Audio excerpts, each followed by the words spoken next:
휴게소입니다. 여기는 김포국제공항입니다. 지금 시각은 오전 5시 30분이고요. 도쿄로 가는 가장 빠른 비행기를 타러 정말 이른 시간에 김포공항에 왔습니다. 전광판에 제가 탈 비행편이 보이네요.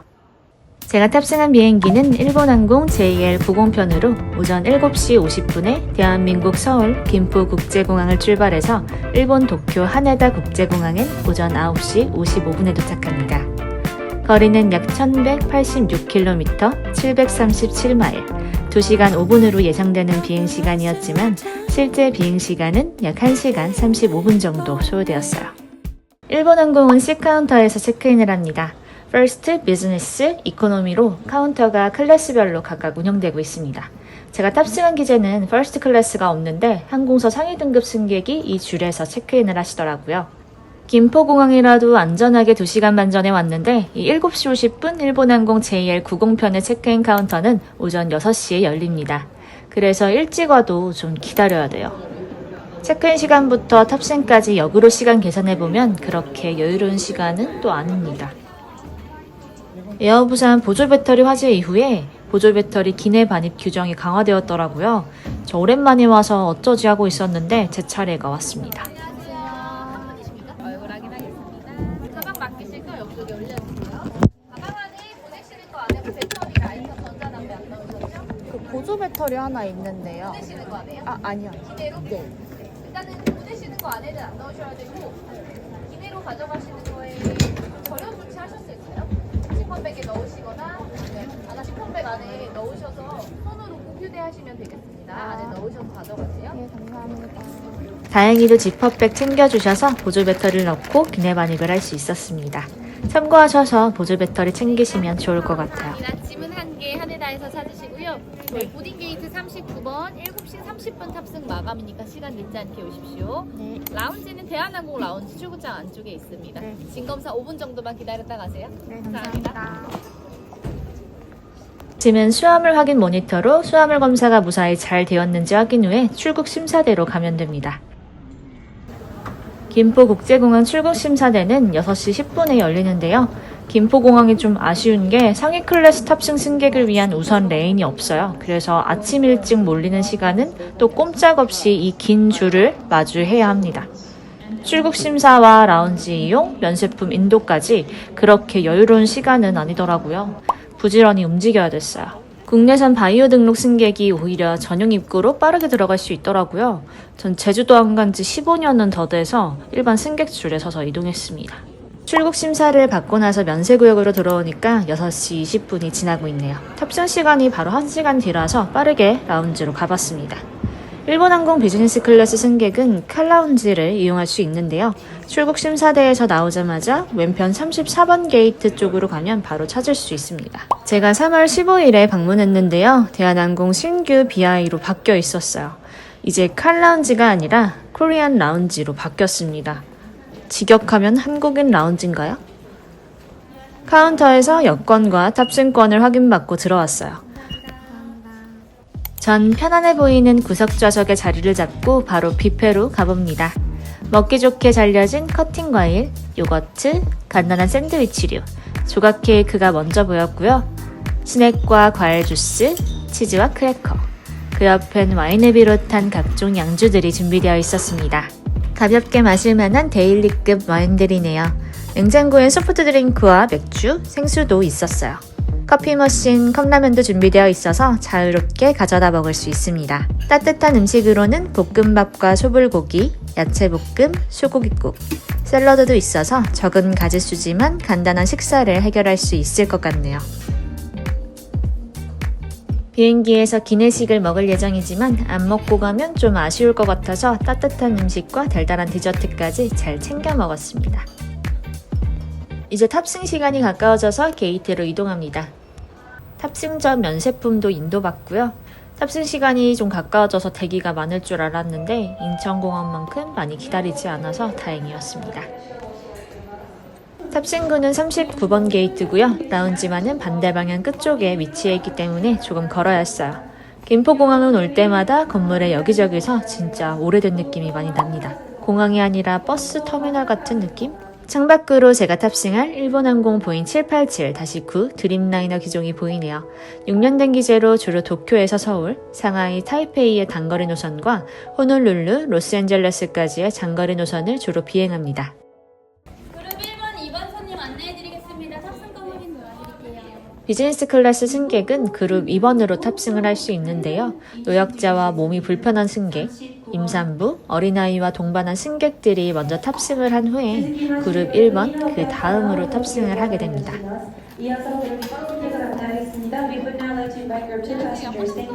절도 있으신 움직임이 정말 전문적이십니다. 감사합니다. 길었던 기다림을 뒤로하고 드디어 비행기에 탑승합니다. 보딩 브릿지가 유독 긴 느낌이에요. 비행기에 가까워져 갈수록 엔진의 소리도 점점 커집니다.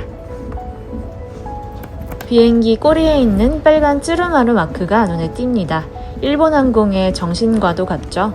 한때 사라졌던 때가 있었지만 부활해서 현존해 있는 모습이 보기가 좋습니다.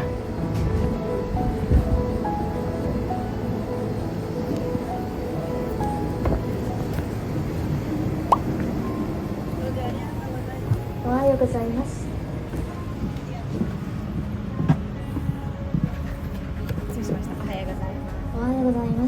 좌석에 앉자마자 세이프티 카드 인증해주고요. 제가 탄 비행기는 보잉 789 드림라이너 기종입니다. 비즈니스 클래스 좌석엔 잘 스카이 스위트 3라고 불리는 좌석이 도입되어 있는데요.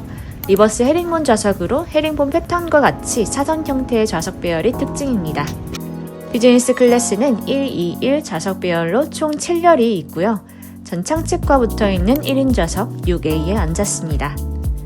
좌석은 붉은 와인색의 시트로 머리 쪽은 검은 가죽이 덧대어져 고급스러움을 더했습니다. 그리고 머리 쪽에 시선을 감싸주는 파티션이 있어서 더욱 프라이빗한 느낌이 드는 것 같아요. 안전벨트는 3점씩이 장착되어 있습니다. 비즈니스 클래스가 좌석 간격이 넓기도 하고 사고 시 효과적으로 몸을 고정해줘서 2점씩보단 안전하다고 하네요. 좌석 옆엔 팔걸이가 있는데요. 그 외 용도로 누워있을 때 좌석 공간을 넓게 쓰거나 수납함 겸용으로 사용할 수 있습니다. 좌석 시트 위엔 기내 슬리퍼, 담요, 헤드폰, 베개가 준비되어 있었어요. 단거리 비즈니스 탄다고 좀 빼입고 왔는데 꽃신 정말 불편해서 빨리 좀 갈아 신을게요. 오토만 아래엔 신발 넣을 공간이 있을 줄 알았는데 없더라고요. 보기 살짝 불편하게 신발을 보관해뒀습니다. 수납 공간이 부족한 게 좀 아쉽네요. 담요는 극세사면과 같은 얇고 가벼운 소재였는데요. 단거리에서 잠깐 덮고 입기 괜찮았어요. 헤드폰은 빨간색 줄이 강렬했는데요. 특별한 스펙은 아니었습니다. 장거리에선 좀 다르겠죠? 시선 정면은 17인치 모니터가 있는데 모니터가 따로 분리되는 형태는 아니었던 것 같아요. 좌석 옆에 모니터 컨트롤러가 있는데 한국어 지원도 됩니다. 이 비행기 타려고 새벽 3시에 일어났더니 자꾸 똑딱거리네요. 독서등도 있는데요. 주간 비행이라 사용하진 않았어요. 소지품을 보관할 수 있는 수납함도 있는데요. 수동 버클을 당기면 작은 수납 공간과 거울을 볼 수 있습니다. 시대가 어느 때인데 수동이라니. 그 아래엔 멀티 아울렛, USB 포트, 헤드폰까지 연결할 수 있는 전원 공급 장치가 있어서 편하게 사용하기 좋았습니다. 모니터 옆쪽엔 테이블이 있는데요. 버튼을 누르면 테이블이 내려옵니다. 모서리 부분에 손잡이를 잡고 당기면 테이블을 넓게 쓸 수도 있습니다. 좌석 조정 버튼은 특이하게 좌석 앞에 위치해 있는데요. 보통 좌석 옆에 버튼이 있는데 좀 활용할 수 있는 접근성이 떨어집니다. 180도까지 완전히 시트를 눕히고 나니까 발이 발 공간에 닿더라고요. 좌석은 분명 사선 설계되었는데 발 넣는 공간은 비행기와 수직 방향으로 되어 있는 것도 좀 아쉬웠습니다. 제가 신장 160cm 정도 되는데 공간이 넉넉치 않은 느낌이 들더라고요. 장신인 분들은 다리를 굽혀야 하는 불편함을 많이 느끼실 것 같은데 실제로도 이게 악평들이 정말 많더라고요. 그래도 좌석 매뉴얼을 준비해두고 이렇게 자세히 알려주는 항공사는 일본 항공밖에 없을 거예요. 이제 기내식 메뉴를 살펴볼게요. 기내식 메뉴는 일본어, 한국어, 영어 3개국어로 제공됩니다. 3, 4, 5월 월별로 다른 메뉴가 정해져 있고 단일 메뉴네요. 3월의 메인 요리는 장어와 계란 지단밥입니다. 일본항공 홈페이지에선 기내식 메뉴를 노선에 따라 미리 검색해 볼 수도 있으니까 탑승 전 참고하시면 좋을 것 같아요.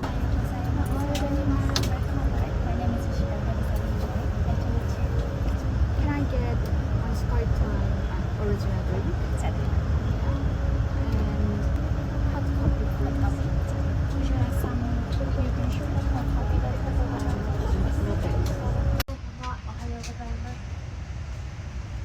기내 웰컴 방송이 나오고 이제 비행기는 푸시백을 합니다.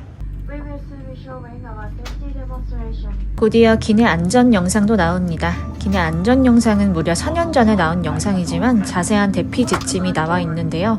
우수한 기내 안전 영상으로도 평가받고 있습니다. 궁금하시다면 풀 버전을 유튜브에 한번 찾아보셔도 좋을 것 같아요. 脱出時に荷物は持たないでください。 Leave your baggage when you evacuate. 荷物を持つと通路を塞ぎます。 Carrying baggage will block the aisle.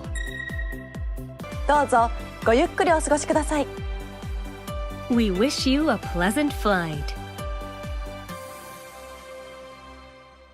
올해 유독 항공사고를 많이 접하게 되는데요.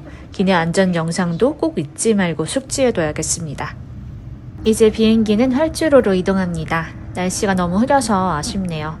띠리항공과 대한항공 보잉 789 드림라이너 기재도 보입니다. 책동 도장을 하고 있는 아시아나 항공기도 있네요.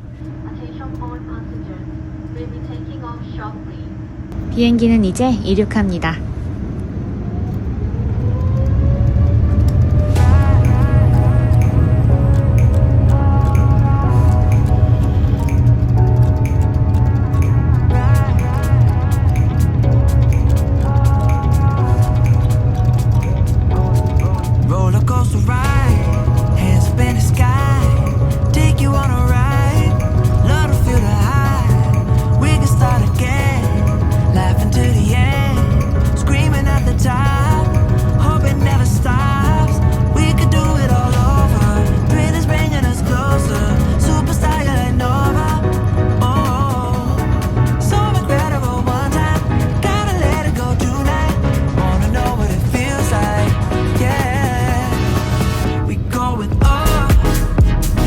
비행기 왼편에 앉으시면 비행기가 이륙한 직후 서울을 가로지르는 한강과 그 위를 잇는 다리들을 한눈에 볼 수 있습니다. 흐린 날씨가 제일 아쉽네요.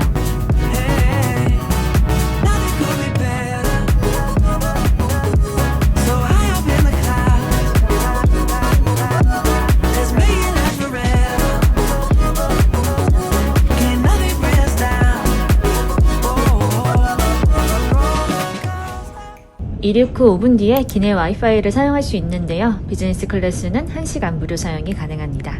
안정적으로 고도에 올라오고 나서 식사 전 핫타올을 먼저 서비스 받고요. 곧이어 기내식이 준비되었습니다. 기내식은 한 트레이로 나오고요. 에피타이저는 된장 소스로 맛을 낸 가지, 제주 감귤 드레싱을 곁들인 쑥갓 샐러드, 야채 드롤이 나왔어요. 메인 요리는 장어와 계란 지단밥입니다. 먹기 좋게 자른 과일도 있었어요. 깔끔한 플레이팅도 기분이 좋았고요. 잘 스카이타임 오리지널 드링크는 복숭아와 포도의 기분 좋은 상쾌한 맛이 좋았습니다. 일부러 이 음료 마시려고 일본항공 타시는 분들도 있다고 하던데요. 붉은색의 음료가 일본항공 츠르마루 로고를 떠올리게 합니다.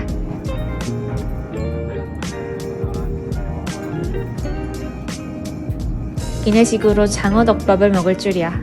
정말 맛있게 먹었어요. 여행 전 체력 보충을 기내식으로 하네요. 식사는 따뜻한 녹차와 커피로 마무리했습니다. 도쿄에 도착하기 전 화장실에 가봤는데요. 비즈니스 승객 전용 화장실은 좌석 기준으로 앞쪽에 하나, 뒤쪽에 2개가 있습니다. 화장실엔 센서식 수전, 물비누가 있고 비데가 설치된 변기, 귀저귀 교환대가 있습니다. 전면엔 큰 거울과 확대경, 후면엔 전신 거울이 있어요. 보잉이 최근 사건 사고가 많았지만 그래도 저는 보잉 789 드림라이너 기제를 유독 좋아하는데요. 그 이름에서 오는 특유의 벅참도 있지만 바로 이 창문 때문이기도 합니다. 개방감이 드는 비교적 넓은 창문 크기와 특수 기술을 적용해서 창문 덮개를 사용하지 않고 외부의 빛을 차단할 수 있다는 점인데요. 투명도를 조정하기엔 시간이 약간 소요되긴 하지만 기술력이 정말 대단하다고 느껴져요. 이제 비행기는 일본 도쿄 하네다 국제공항에 도착해 갑니다. 저도 이제 안전벨트 잘 매고 착륙 준비를 합니다. 전에 아나항공을 탑승하고 나서 일본 항공은 어떨까 하는 생각이 많이 들었는데요. 이번 탑승으로 궁금증은 어느 정도 풀린 것 같습니다. 서울에서 도쿄까지 가장 빠르고 가깝게 이용할 수 있는 항공편 중 하나라는 점, 그리고 최신 기제로 쾌적한 비행, 퀄리티 있는 기내식, 친절한 승무원까지 부족함이 없었던 비행 경험이었는데요. 하지만 타 항공사의 리버스 헤링본 좌석을 탑승해봐서 그런지 디테일에서 다소 아쉬운 부분은 있었습니다.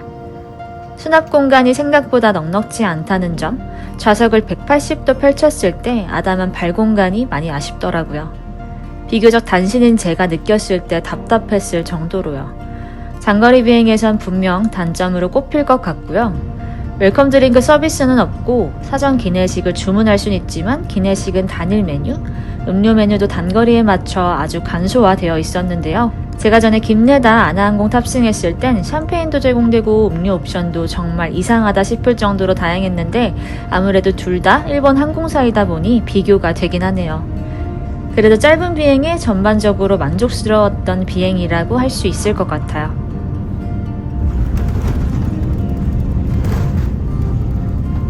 최근까지도 크고 작은 항공사고가 있었지만 안전에 집중한 운영과 대처로 우수한 평가를 받고 있는 만큼 일본 항공이 큰 사고 없이 운영되길 바랍니다. 비행기는 무사히 일본 도쿄 하네다 국제공항에 도착했습니다.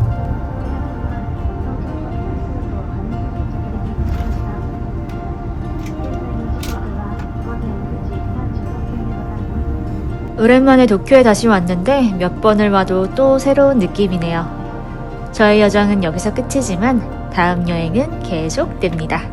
그럼 다음 에피소드도 기대해주세요.